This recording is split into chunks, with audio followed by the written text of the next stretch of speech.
Why is it that so many people who are spiritually sensitive, who seem to have this inner knowing, this capacity for awareness, were born into families that were, shall we say, less than ideal, families that were dysfunctional, toxic, painful?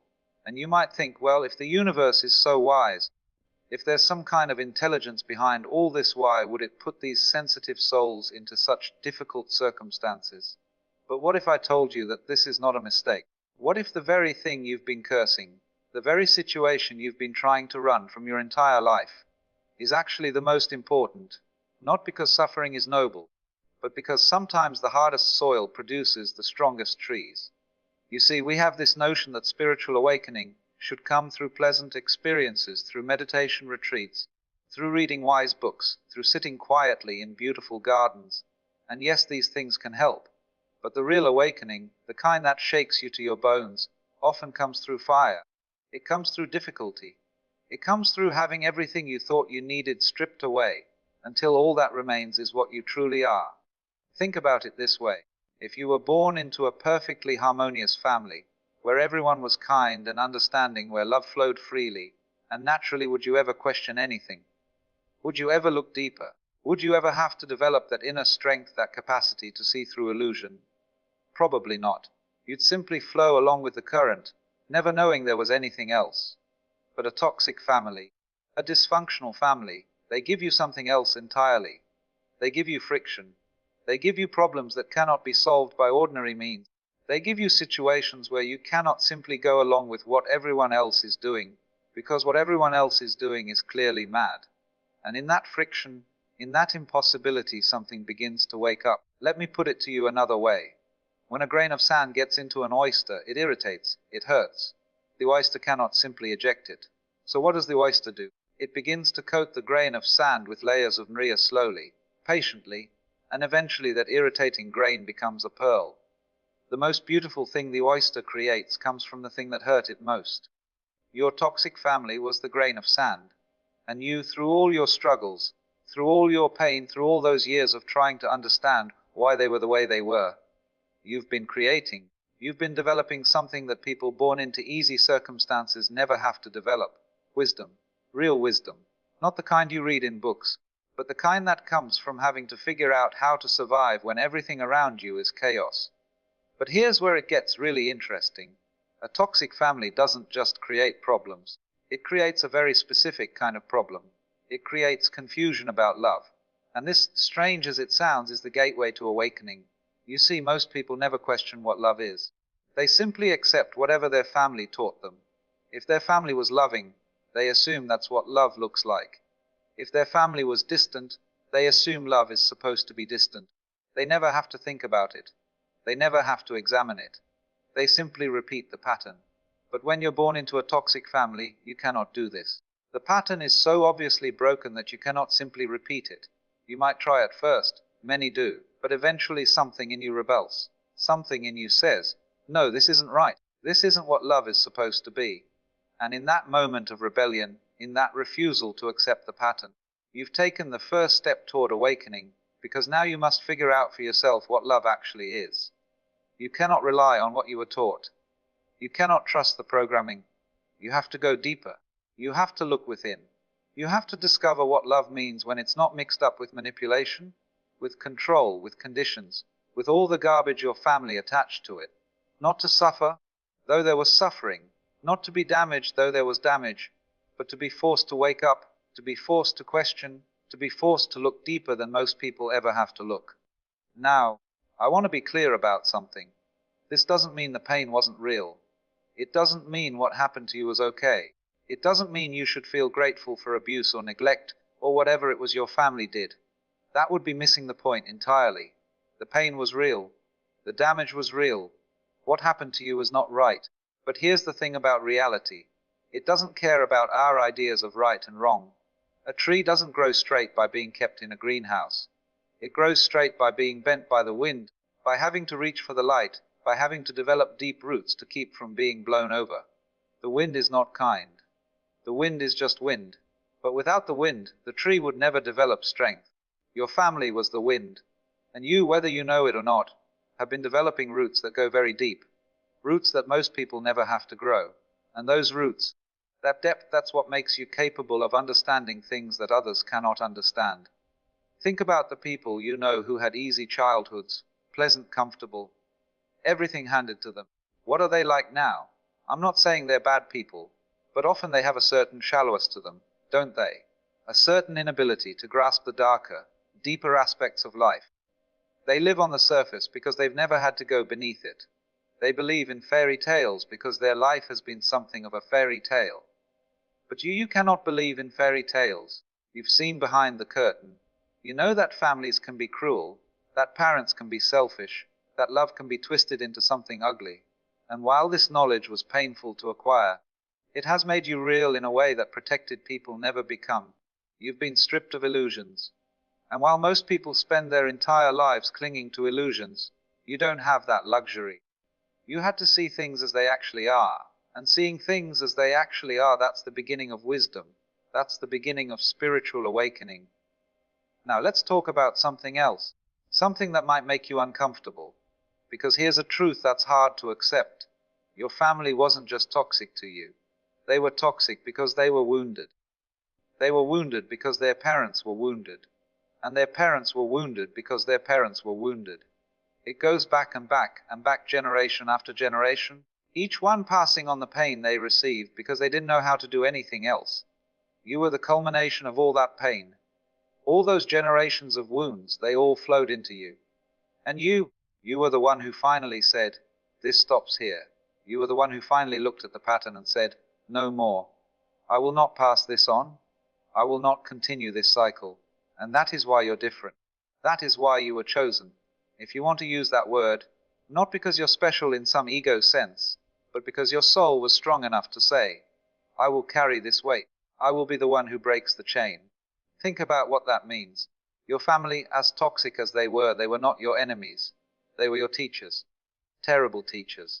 Yes, teachers who taught through pain rather than love. But teachers nonetheless.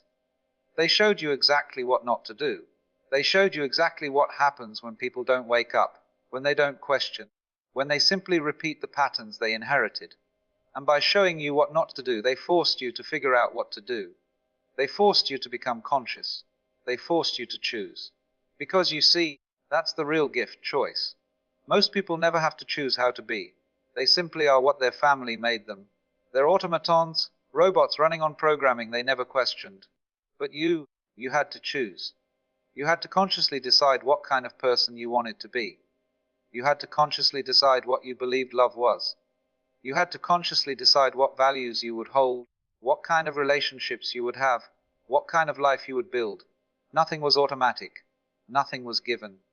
Everything had to be chosen. And in that choosing, in that constant difficult work of choosing, you became awake. You became conscious.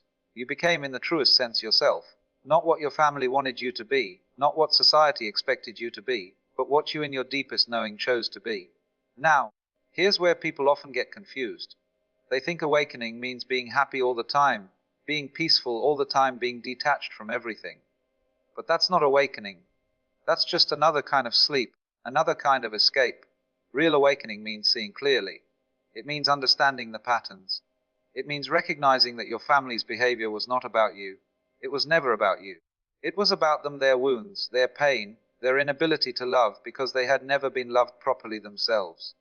And when you see this, really see it, something extraordinary testing, the anger begins to dissolve, not because you force it to, not because you think you should forgive, but because you finally understand. You understand that they were not villains. They were wounded people acting out their wounds, unable to do anything else because no one ever showed them another way. Does this mean you have to have a relationship with them? No. Does this mean you have to trust them?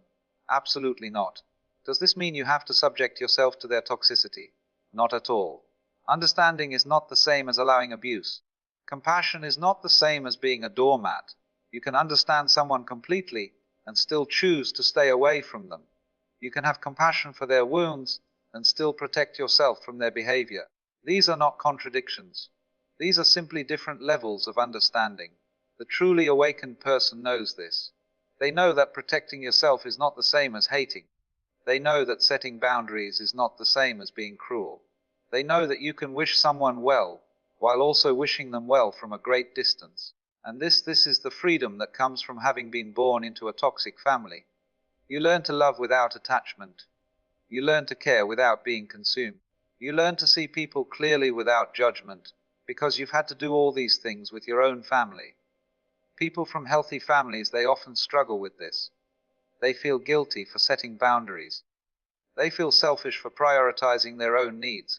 They confuse love with sacrifice, with enduring pain, with putting up with behavior that damages them, because that's what they were taught. But you learned a different lesson. You learned that real love includes boundaries. That real love sometimes means saying no. That real love sometimes means walking away. Not with anger, not with hatred, but simply with the clear understanding that this situation is not good for you. And you have every right to choose situations that are. This is spiritual maturity. This is what most people spend lifetimes trying to learn. And you learned it early because you had no choice. Your family gave you an advanced course in what love is not. And in learning that, you also learned what love is. Let me share something with you. The most spiritually awake people I've ever known, they all had difficult childhoods. All of them. And for years I wondered why. Why does suffering seem to be the common denominator in awakening? And then I realized it's not about the suffering. It's about the questioning that suffering produces. When life is easy, you don't question. You don't have to. But when life is hard, when it doesn't make sense, when the people who are supposed to love you hurt you instead, you start asking the big questions. Why am I here? What is this all about? What is real? And what is illusion? These questions, these are the questions that lead to awakening. Your toxic family pushed you to ask these questions early. They pushed you to look for meaning in a situation that seemed meaningless. They pushed you to find love in yourself, because you couldn't find it in them.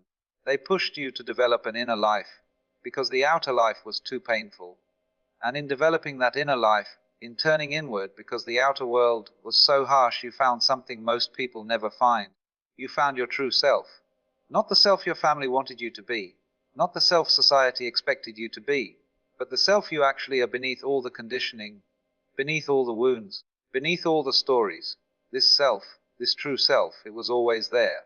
But most people never discover it because they never have to look for it. They're too busy living on the surface, too busy being who everyone expects them to be. But you had to dig deep because the surface was unbearable. And in digging deep, you struck gold. Now here's the final piece of this understanding. Your awakening is not just for you. It's for everyone. It's for your family, even though they may never acknowledge it.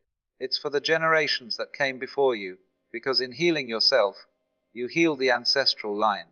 And it's for the generations that will come after you, because you've broken the pattern. You've stopped the cycle. You've said this madness ends with me. This is what it means to be spiritually awake. It's not about being better than others. It's not about being special. It's about being awake enough to see the patterns, strong enough to break them, and brave enough to choose differently even when it's difficult. Your toxic family was the darkness that forced you to find your own light. They were the problem that forced you to become the solution. They were the question that forced you to find the answer. And the answer you found, the light you discovered, it's not just for you. So yes, being born into a toxic family is a gift. Not because the toxicity was good, but because it forced you to become who you really are. It forced you to wake up when you might have slept through your entire life. It forced you to question when you might have simply accepted. It forced you to choose when you might have simply followed. And now, having done all that work, having climbed that mountain, having discovered that light within yourself, you stand as proof that transformation is possible, that breaking cycles is possible, that awakening is possible, not despite the difficulties, but because of them. This is the great gift. This is why you were placed exactly where you were placed, not to suffer but to awaken, not to be broken but to become whole, not to repeat the pattern but to transform it, and in transforming it you transform.